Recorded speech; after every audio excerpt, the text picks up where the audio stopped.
everyone, and welcome to the Founded by Women conference. I'm really happy to be participating in a place where women learn and support each other. I did get a chance to read over some of the interviews that were published in the Founded by Women book I think it was a couple of months ago. And if you haven't had a chance to read through those interviews, I highly recommend it. There's a lot of inspiring and interesting stories there, and some resonated with me more than others, but all in all, it's a really great read. And you can download it from the website of Data Bird Journal. My name is Shagun Malhotra, and I'm recording from New York City. I'm a CPA, CEO, and founder of SkyStem. We have developed an application that helps accounting teams automate their month-end close and reconciliation process. Prior to that, I was working in the Fortune 100 companies as an auditor, and the transition between the protective corporate life into the wild, wild west of the entrepreneurial world was really drastic and tough. But I'm so grateful for that journey now, looking back. And I think the biggest impact that journey had on me so far was becoming more self-aware and having a better understanding of what my needs are and how to operate in this highly demanding world in a better way. The topic today is getting comfortable in your skin, and there are many ways, of course, to accomplish that, but this talk today will specifically focus on boundaries and understanding what boundaries are and how to have them and honor yourself in that process. The talk will be divided into three parts. The first one is a short story about my struggle with boundaries. The second part will be about what boundaries are and what they really mean. And the third is obstacles and tips in setting boundaries.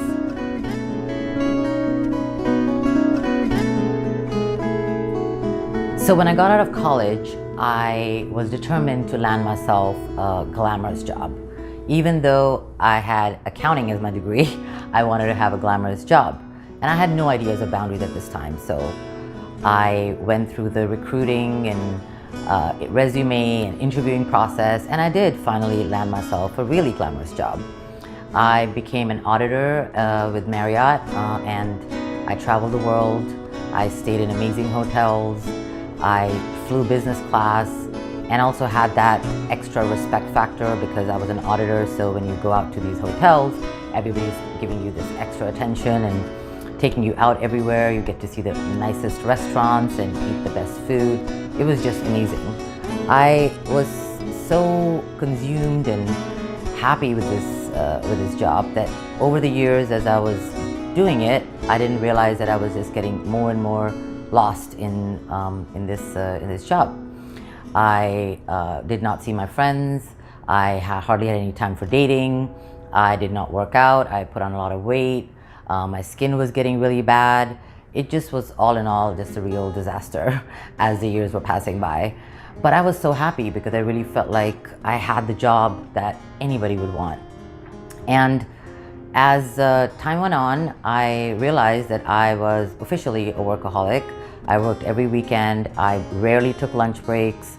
And every time there was a project that was offered in the department, I would raise my hand. If there was volunteer work, I would raise my hand. And I think part of that now, when you look back, it was because I needed maybe more validation, or I didn't think it was enough if I just did what was really assigned to me. I had to do more and then even more.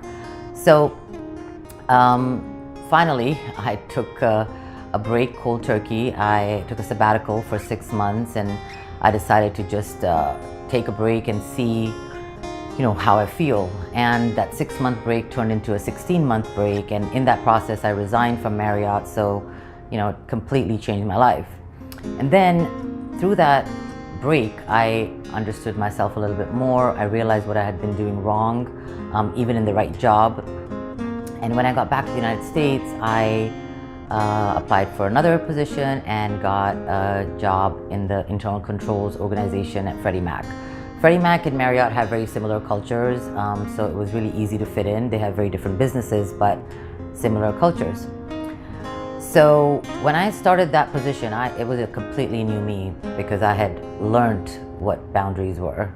And at that job, I took lunch every day. I rarely stayed after 6 o'clock. I had a really balanced life. And at the same time, I was able to put all my hours that I was at work, intently into my work. So I was focused, I had better time management, and I learned to say no, which was the biggest thing. If my boss or my boss's boss would ask me for something that I felt was unnecessary or redundant or wasn't going to really add value to whatever they were asking for, I would question it, which before would never have happened, because many times when you actually ask the question, the answer is, oh, actually you don't have to be there. So when I see the differences between my life at Marriott and my life at Freddie Mac, it's a very, very drastic difference. And I was a much more balanced person. I had time to work out. I had time to meet my friends. It was a place that I was much happier, even though my dream job was the one at Marriott. So it's really important to understand how to balance that, your life, and make sure that it doesn't interfere with really everything else that needs to happen to make you feel successful.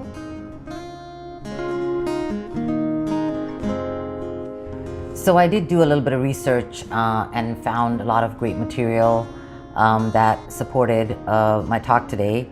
And I wanted to start with, what do boundaries help you really do? I had my short story, but everybody has a different journey and where they need to set the boundaries the most. Some places they may already have them, and others they do not. And it's a constant pursuit, because I don't think you really get to everything in one go. So what do boundaries do? Boundaries help you define your identity. You become clear and confident with who you are, what you value, and where your lines are. It protects you from violators. Boundaries let in what is good and keeps out what is bad. So you remain safe in the ability to express your true self. It brings order, eliminates any sort of chaos, and you don't have to second guess your demands, your ideas, your dreams, your opportunities. You have a space in which you can do them freely. It promotes you, so that leaders and employers with good boundaries know that if you have good boundaries, you can be trusted to state clearly what is it that you need and what is it that you are able to give in that relationship. You protect yourself from control of others. You're able to stand your ground, and it makes it difficult for others to control you and makes it easier for you to say no when you need to. And it satisfies your need for validation. By defining who you are and your personality, you no longer need that from the external world. You're able to understand yourself, and you're okay with that. So what happens when you don't have boundaries, or you have poor boundaries? I mean, they're pretty obvious, but I'm going to state them anyway. You have loss of respect from self and others, loss of control in the direction of your life. You have increased chaos, distractions, and a big one here is guilt. Loss of interest in life, because you're not really getting what you want and you're living in an unsatisfied manner. And without personal boundaries, you will act, sleep, work, groan, feel used, and a host of negative emotions that will transpire through you every day until you're able to set those boundaries. And nobody can set them, because only you know what those limits are, because for each person it's different.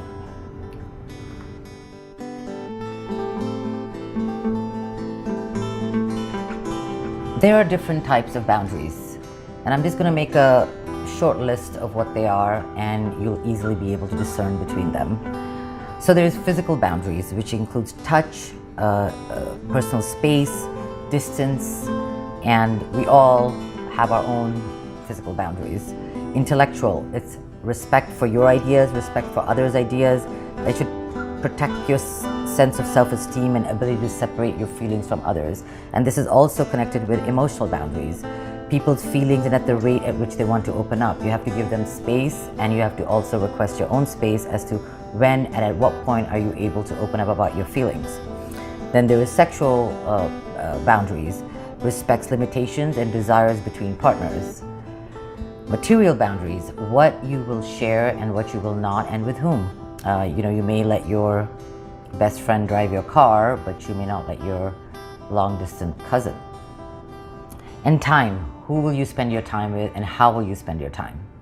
So these are like the key boundaries. So just to say it again, physical boundaries, intellectual boundaries, emotional boundaries, sexual, material, and time. We as women are notorious for not being able to set boundaries. We are mothers, sisters, daughters, co-workers, and everything in between.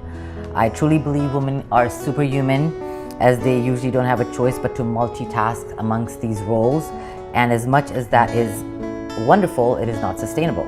Your energy will be drained and there will be nothing to give. It is very important to pay attention to this part of our mental health.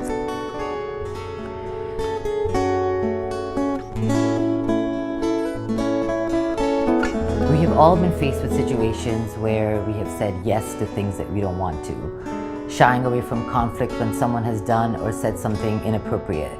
Not having enough me time. Struggling with multiple deadlines. Sacrificing things that you want to do for others' benefits. And we can go on, because this is what happens when you don't set boundaries. So, what are the obstacles that we have in setting these boundaries? So the biggest one is guilt, right? Women are riddled with this all the time.